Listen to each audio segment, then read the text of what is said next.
Welcome to Hack the Entrepreneur, the show which reveals the fears, habits, and inner battles behind big-name entrepreneurs and those on their way to joining them. Now here is your host, John Naster. I want to take a moment to thank today's sponsor, FreshBooks. FreshBooks makes ridiculously easy-to-use cloud accounting software that helps over 10 million entrepreneurs like you and I deal with all the paperwork. Things like formatting and sending invoices, making sure you get paid on time, keeping track of receipts, and staying organized for tax season. For your 30-day unrestricted free trial of the cloud accounting software used by over 10 million self-employed professionals, go to freshbooks.com/hack and enter Hack the Entrepreneur in the How Did You Hear About Us section. Hey, this is Hack the Entrepreneur. Thank you so much for joining me again today. This is episode 301, the first episode of 2017. Hope you had a great holidays. Hope you're ready to kick some serious ass in 2017. I know I am. So let's get into this. I'm your host, John Naster, but you can call me Johnny. My guest today is a media producer, drummer, and an entrepreneur. He grew up in a family restaurant business, but had the urge to set out on his own. Since he was 17 years old, my guest has way as a professional musician, recording and touring. In 2011, he went back into the restaurant business, this time with his brother. Then in 2013, he went back to music and started a podcast called Drummer's Resource. During the past 3 years, my guest has transformed Drummer's Resource into a full-fledged media platform that includes a podcast, a blog, and social media, with entertaining, inspiring, and lifestyle-focused content for drummers. Now, let's hack Nick Ruffini. The nature of work is changing again. The internet has enabled more people like you and I to become self-employed professionals and small business owners, more connected, mobile, more autonomous, and working in new jobs that could not have been imagined just a few years ago. The new FreshBooks has been built for people like you and I. FreshBooks is for owners, not accountants. They've designed their product for the owners who don't want to learn accounting and instead want to focus on what they love to do. The brand new FreshBooks has created a super intuitive tool that makes creating and sending invoices ridiculously easy.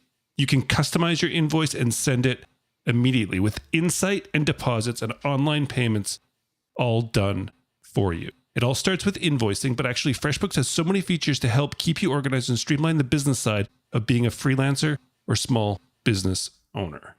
FreshBooks is offering a 30-day unrestricted free trial to Hack the Entrepreneur listeners. Here's how to claim it. Just go to freshbooks.com/hack and enter Hack the Entrepreneur in the How Did You Hear About Us section. That's freshbooks.com/hack.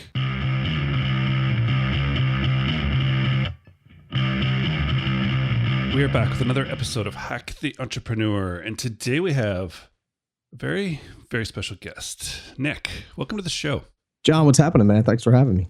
Oh, it's all my pleasure. Having like a drum expert, I'm going to say, on the show is pretty cool. I don't get a lot of you, so I think this is going to be a lot of fun. I think so too. Well, you're a drummer, so. I know, but we'll get into this. Don't worry.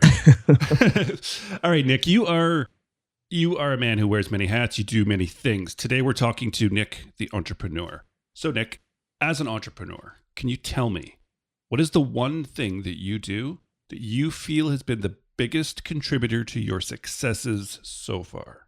The biggest contributor, I would say, and it sounds so like cliche and trite, but like, I don't want to say never giving up, but like just the consistency of constantly going and doing the things that I don't want to do or are uncomfortable or are annoying to do, but doing them day in and day out relentlessly.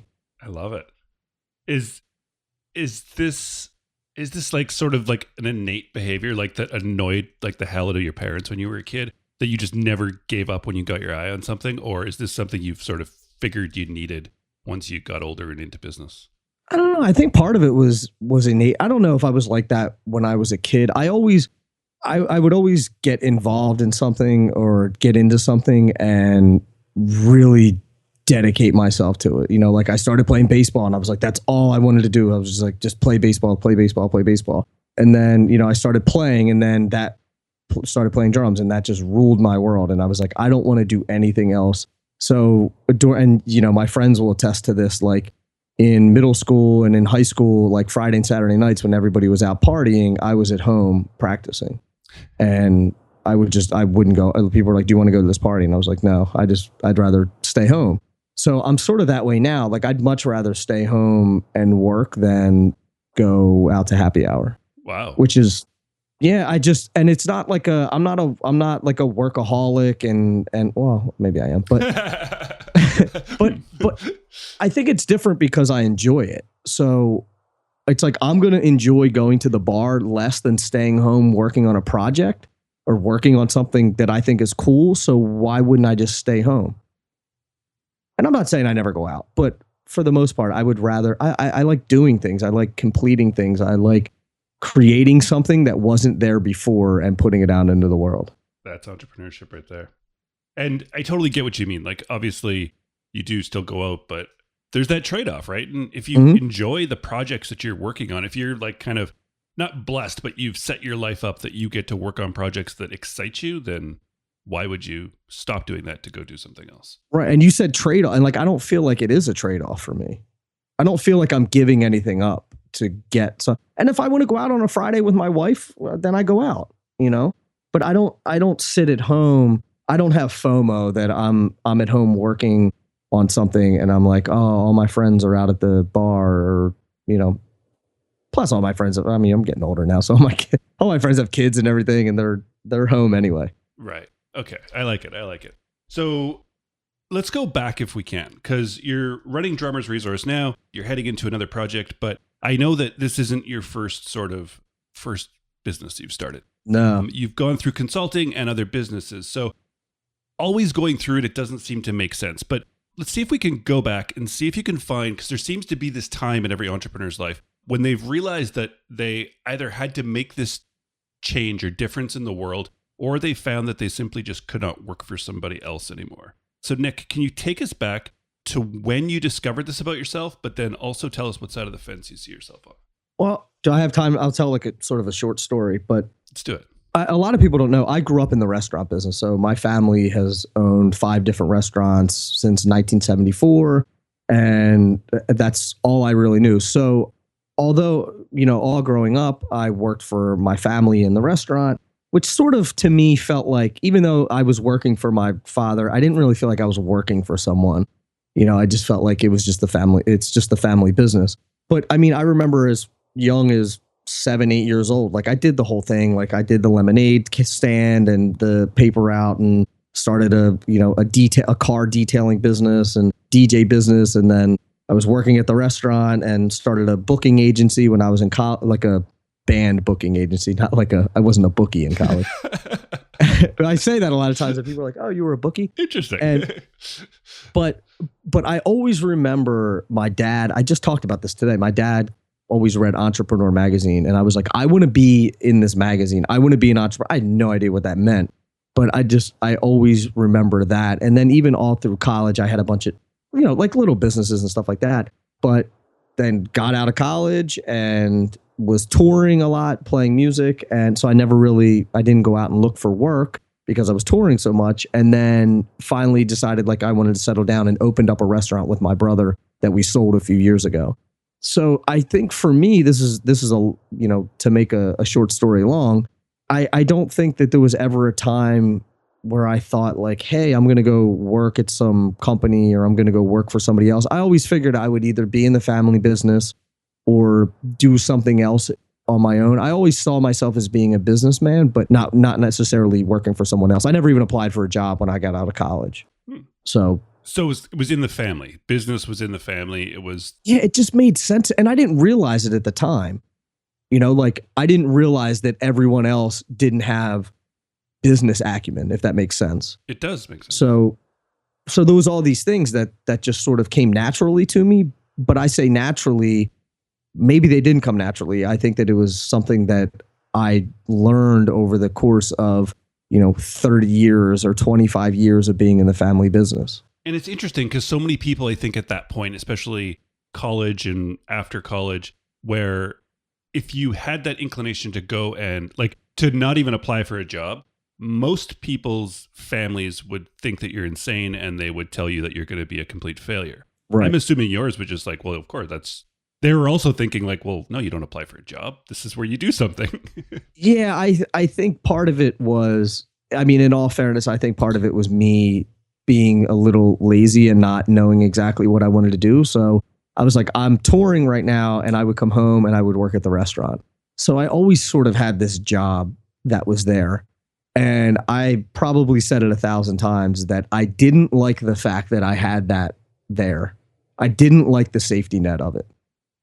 And I always said I could, no matter what I did, like even right now, today, if I lost all my money and I was destitute, I could go work at my parents' restaurant.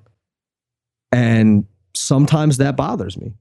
Sometimes that safety net gives me an excuse to be lazy or gives me an excuse to not work so hard because I always have that fallback plan. It's a little different now in the last 5 years because I've moved, like I live, 3 hours away from the restaurant now and I'm married and all these other things. But up until then, it was sort of this, it was always there, which always sort of bothered me. You felt like your back wasn't against the wall.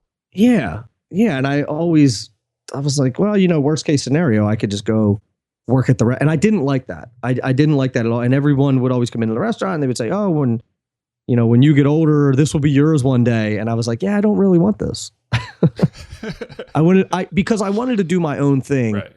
And I've always looked at my father as being he's self-made, immigrant family, that story, and came over, or he didn't come over, his grandmother came over, but he grew up without a father. His father died when he was 3. He's a self-made man. And I felt like if I was taking over his business, then that was something that he did. And he got the pleasure of being successful at it. And I wanted to do my own thing. Fair enough. I think a lot of us could probably relate to that idea. So this journey takes you to Drummer's Resource, which you started 2013. Started in 2013, yeah. In which? 2013. Yeah, right. You were right. Cool. So yeah, it's been 3 years, a little over 3 years. So let's kind of talk about how that came to be. From restaurant business to touring drummer to deciding to build, like, sort of, I guess, what would you call it? Did you build a website or did you build a business around drumming? I built a podcast and then was like, I got to figure out how to monetize this. So it's sort of turned from a podcast to now it's starting to become more of like a media company. But in the beginning, it was just a podcast. And the story of it is I was living outside of Philadelphia. I owned a restaurant with my brother. I met a girl who lives in New York, and I was commuting back and forth a lot. And I was playing, I'd just come out with a record, and there was this weird part where I wanted to stay in music. I didn't want to, and this is partly why I started the restaurant. I didn't want to be at the mercy of someone else. So if someone calls me to do a gig, I have to take it because I need the money. And I never wanted to be in that situation. So we started the restaurant. But like after 30 years in the restaurant business, I was done. I was sick of it. I didn't enjoy it. It wasn't fun to me anymore. I loved working with my family, but I wanted to get out. So commuting back and forth, I was working 120 hours a week. I was commuting between New York and Philadelphia 3 times a week. And I was essentially miserable. But I was listening to a lot of podcasts. And when I was coming up to New York, I always wanted to take lessons from the greatest drummers in the world. So I said, I don't want to actually take lessons. I just want to hang out with them and soak up their knowledge, really. So I said, maybe I can record them. And then I thought, well, maybe other people would want to hear these recordings. And I was listening to, Pat Flynn and all these other guys that have podcasts. So I was like, hey, why don't I give this a shot? So I eased out of the restaurant and did some consulting to sort of, cover the delta in the beginning, and then launched the podcast. And, here we are 3 years and 250 episodes later. Nice. So you said you just started a podcast and then you figured out you had to monetize it later. And then it kind of evolved into you wanted to create a media company around it. What sort of like spark or metric or what happened from that made you think that, okay, this shouldn't just be a podcast? I realized that I really, really enjoy media in general, producing content, not just a podcast, but content in general. And I've always sort of been creative, and it's so weird. I feel like I'm creative, but I don't feel like I'm an artist. I'm not this type of person that has to sort of live and die by my art. I love it. It's a passion of mine, and I could spend all day in the recording studio, but I don't have this.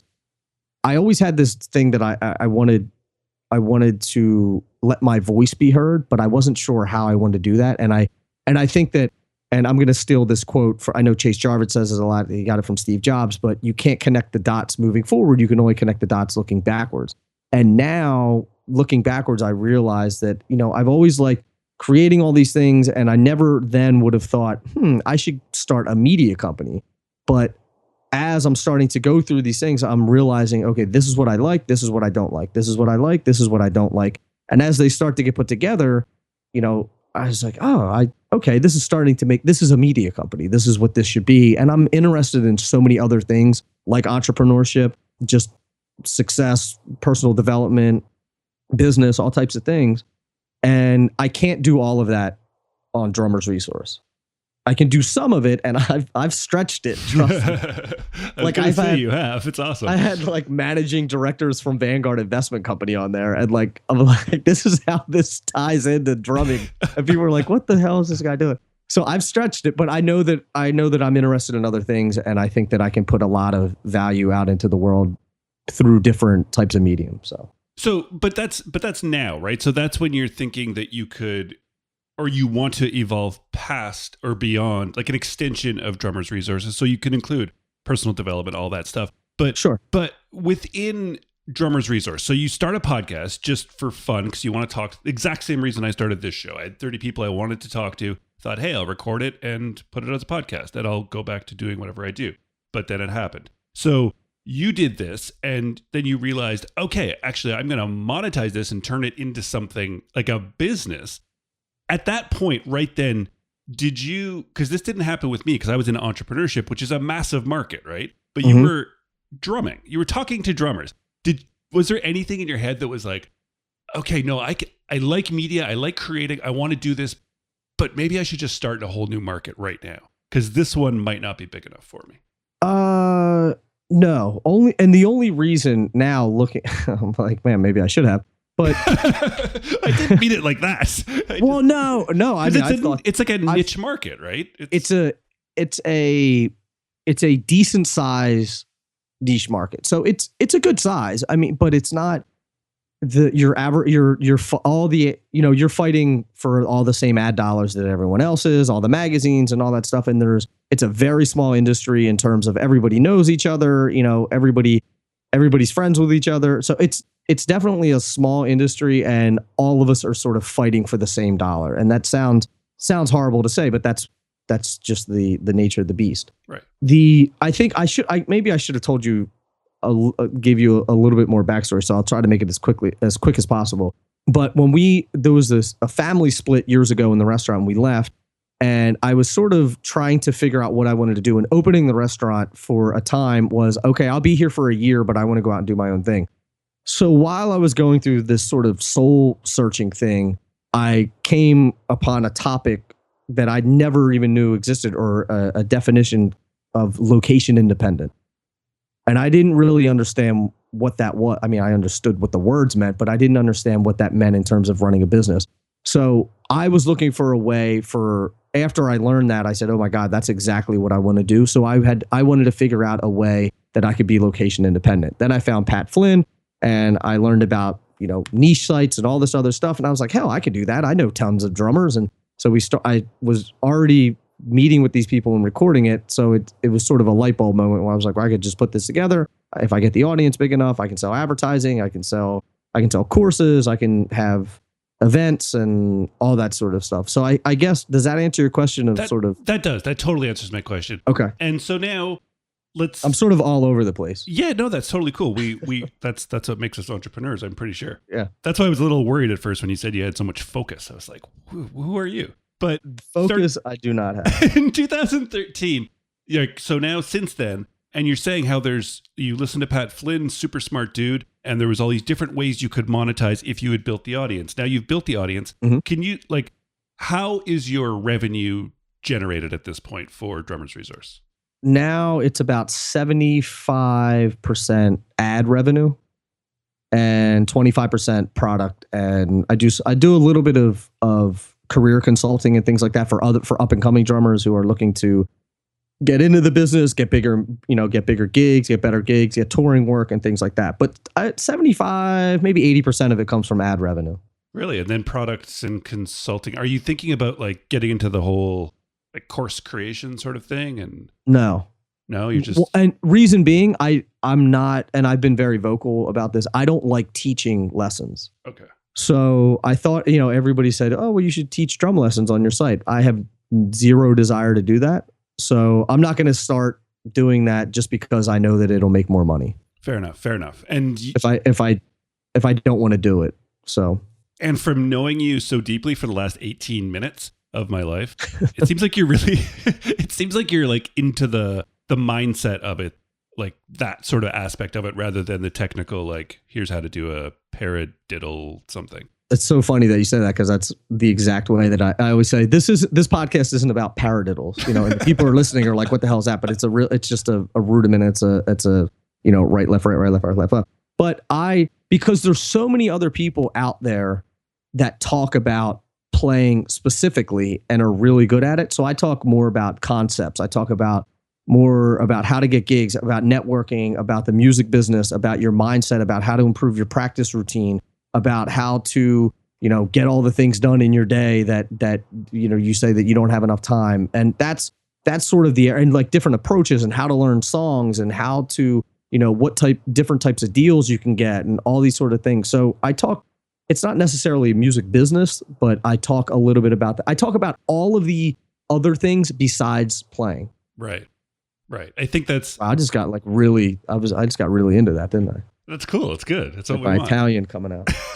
So let's move to projects. So we've gone deeply into how you sort of came up with the idea of Drummers Resource and now have monetized it. And now you are thinking of extending the business outwards, this media business. And you told me before that you've come up with a new idea for a new project to start. So now that we know how you created the first one with kind of figuring out if you could even do this sort of thing, now you got the success and the confidence behind you, and obviously some leverage as well from that audience.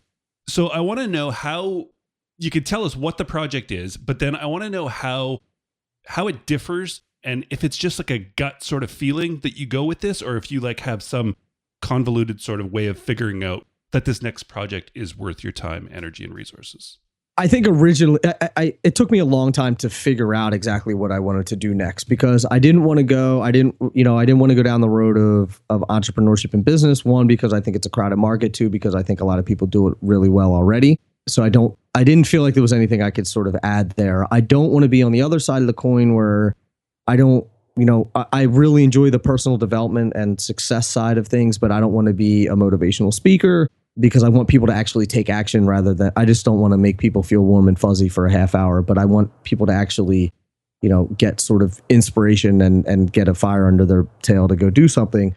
So this new project that I have, it's called the Daily Grit, which it's not out yet, but it's coming, it'll be coming out next year. And it's basically, it's creative people doing amazing things. So the tagline is inspiring content from creators, artists, and doers. So these are the never say diers, and maybe the people who are not getting the limelight, but the people who are sort of the backbone of our country. And everywhere you go, there's scandal and this bad news and this bad news and all that. And I don't want to put any of that into the world. So I'm like, maybe I can put out really amazing sort of documentary style pieces of content that are good. So you can go to this site every day and there's really interesting, cool shit going on. Sorry, I don't know if I curse. Sorry.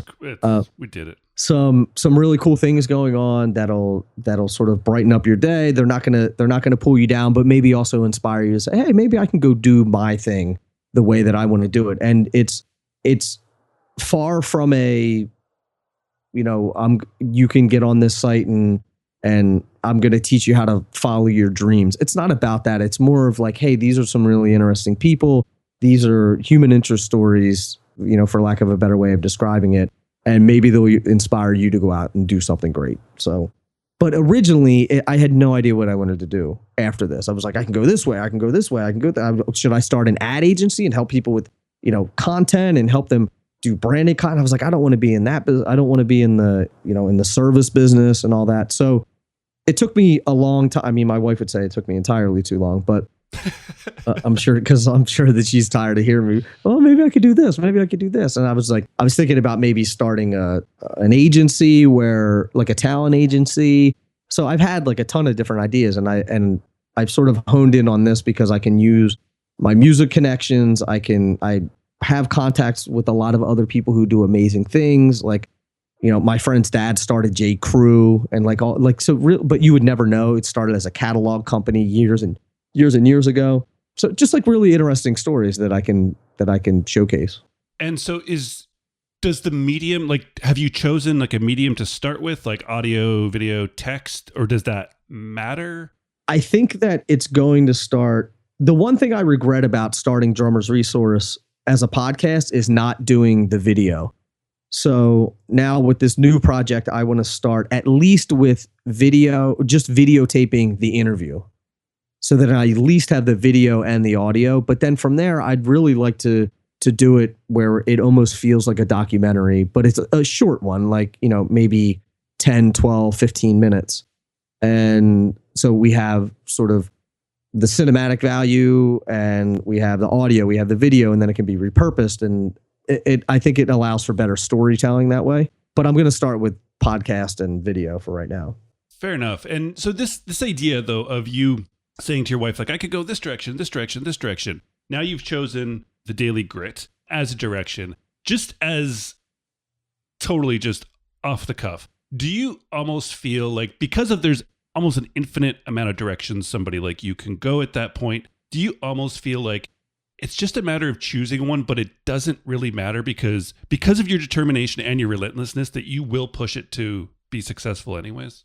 Yeah, you know what I mean, we're talking about, this is an entrepreneur podcast, and I think it's a good idea to talk about this, is that I have sometimes almost debilitating paralysis by analysis.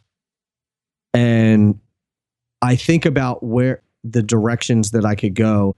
And if it doesn't feel like that direction is going to, has the ability to be a bigger business or have the impact that I want or help me lead the lifestyle that I want.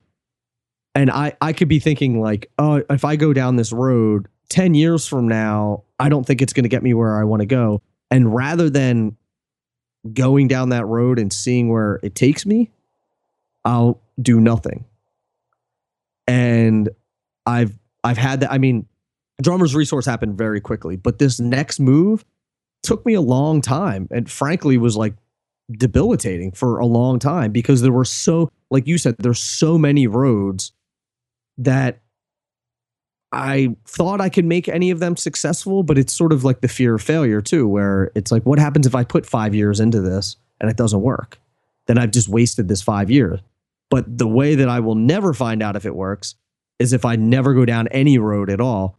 And it's a horrible decision to make, but it's also sort of a safe decision, because you're like, if you never go down that road, you don't fail. And then you're like, well, I never did it. I probably could have done that, but I just, I chose not to. So now it feels like a decision to you rather than a cop out. Does that make sense? It does make sense. It does make sense. It's sort of, I think it probably makes sense to a lot of people. It's sort of, they say that when people buy workout videos, that or personal development videos, back in the day, they would buy DVDs and they would put them on the shelf. And I forget what the number was, but there's a large percentage of those people who never take it out of the package, never even open the cellophane around it. And the reason why they found out is that if they open that box and it doesn't work for them, then they failed. But if they never open the box, then they always have that there as a way out. And whenever they want to make that change, all they have to do is go to the shelf, take it out, and put the DVD in, and their life will change. So there's always that last ditch effort. But if they open it and fail, then it's over. Wow. Eh? Yeah. And I guess that's probably why, I mean, if you pay attention, especially in like those two markets, like you said, where there's some really aggressive salespeople, lots of times the success and like your personal success as the customer is deemed at purchase, like at checkout. Like you have already taken a bigger step than most people and you are a success right here at checkout. Right. Basically just kind of really emphasizing that, like, you don't even have to open this package when it arrives. Right. You already are a success for giving me your money. Mm-hmm. It's the same reason why people join the gym and don't go after a while, or they get a piece of exercise equipment and it turns into a clothes hanger, because it's always there if they want it. They always know that they can, I could do it if I really wanted to. Now they feel like they're making a choice. But if they fail, failure is not a choice. That means they failed. That means they suck. That means they're stupid. That means they're not good enough. You know, I'm saying that in their head, they think that. Yeah, totally. So if they choose, it's sort of like what going bald is not a decision, but shaving your head is. You know, it's like that, the power of choice. And if you feel like you're in control, then you feel like you not taking action is your choice, but failing is not. And that's difficult. It's hard for all. It's hard for me. I struggle with that. Right. Sure. And it's like in there you said, like, if you push something for this next project for 5 years and wasted your time, how that would feel. I'm assuming if all signs pointed directly in your face that this wasn't working for 5 years, you would stop. But heading into the new year, heading into a new big project that you've spent a lot of time thinking about, is there any, like, either real or tangible sort of metrics that you're putting up that are going to tell you if it's working or not in a month or 6 months or a year, whatever it happens to be? The only metrics that I'll be able to use is sort of the growth metrics of what the audience size is, and it's different. I think there's a mistake that a lot of people make is they look at their numbers for vanity's sake, and they get crippled by that, and they get turned off and distraught by it. But if you're looking at it to sort of measure the effectiveness of what you're doing, then you have to look at those numbers. So I've already been down this road once with the podcast, and I know how quickly it grew.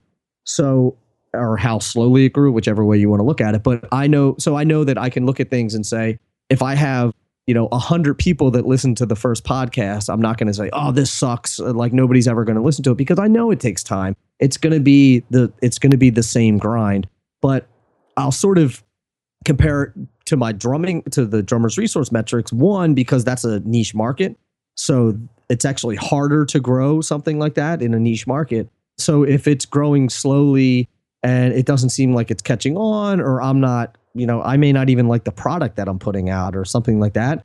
And that's what I'll go by. I'll go by sort of the growth of the downloads, and I don't really care about social media. Like I probably have my Instagram page for Drummer's Resource probably has less followers than most of the drumming Instagram pages out there, and I don't care. I could not care less. Fair enough. For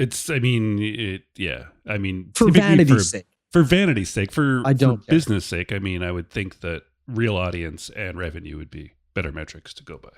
I think I have a smaller and deeper audience. And I think a lot of other people have a very, very wide, shallow audience. And you'll look at it, you can see all the comments on the Facebook pages or the Instagram pages, and it's like, it's in a different language, or it doesn't make any sense, or it's like spam or whatever it is. So exactly. I'm not interested in that. Fair enough. All right, Nick, this has been an absolute blast, man. It's fast. It goes by so quick. Yeah, I know, man. I want to wrap up, though, on one final question for you.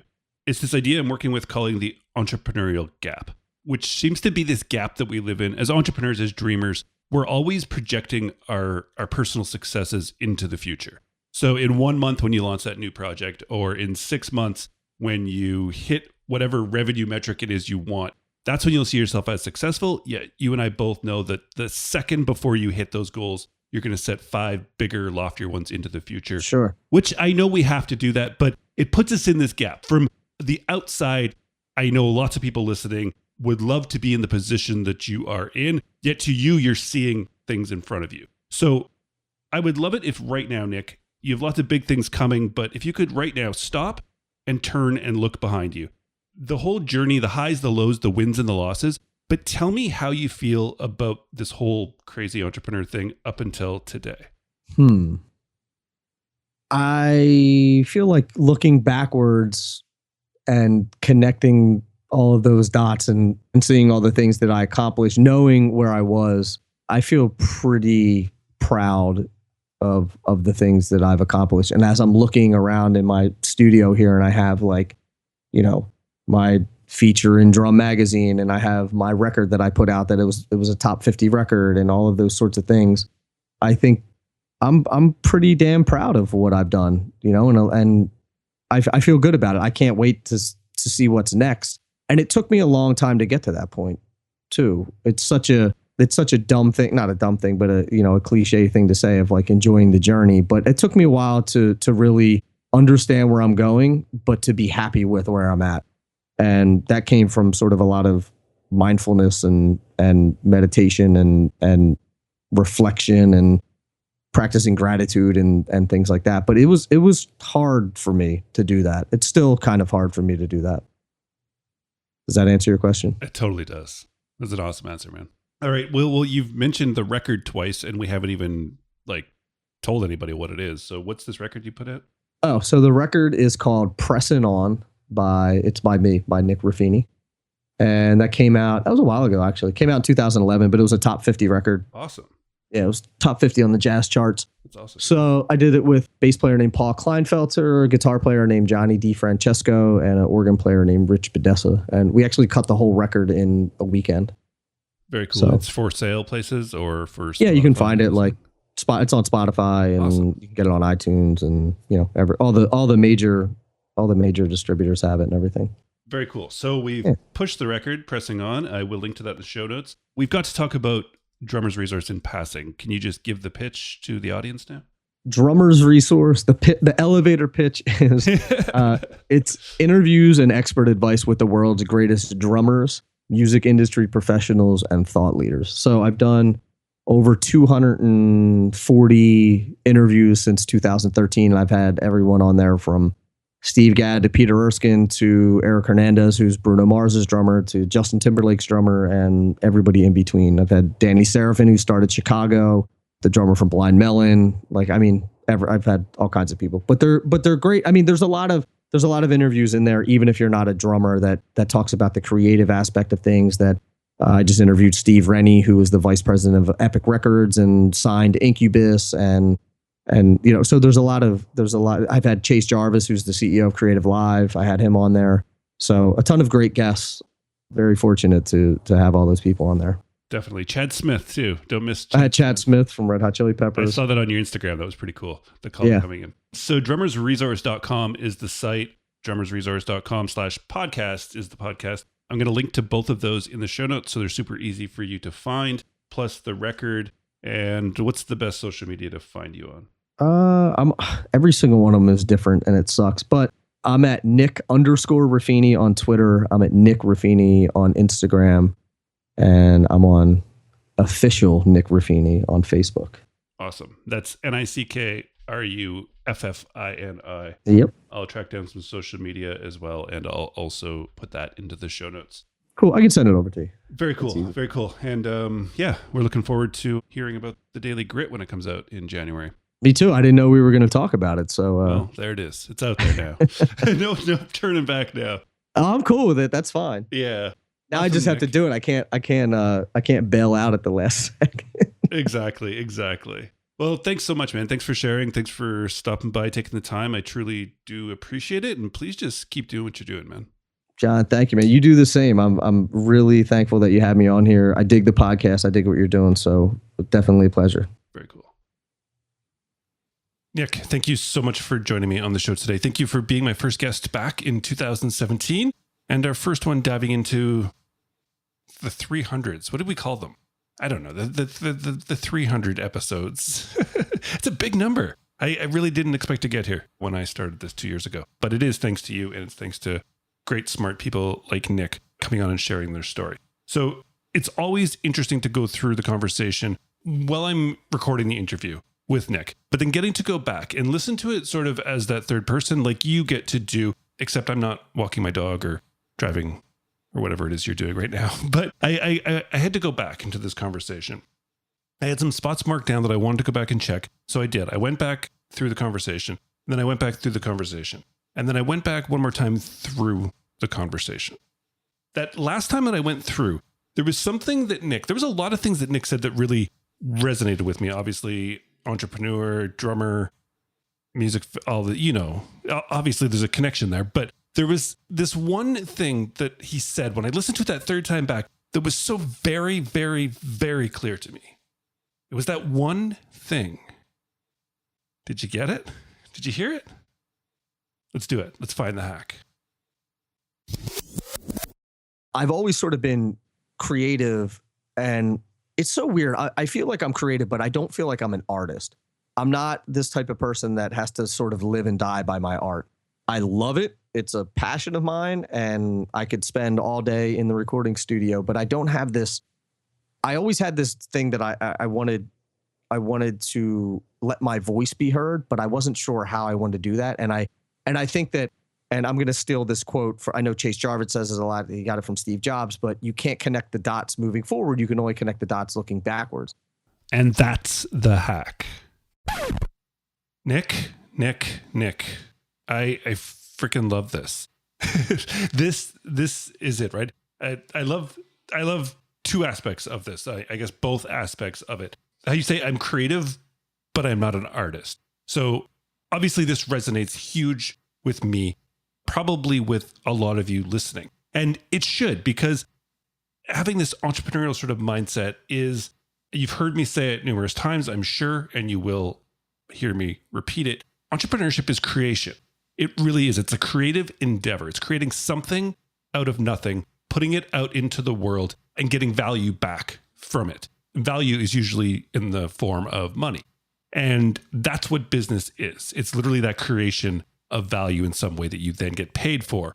And I think it's good to think of it as a creative endeavor, even though you don't have to be quote unquote an artist. I would never call myself an artist, but I do strive to create things and put them out. And I think that we need to do that.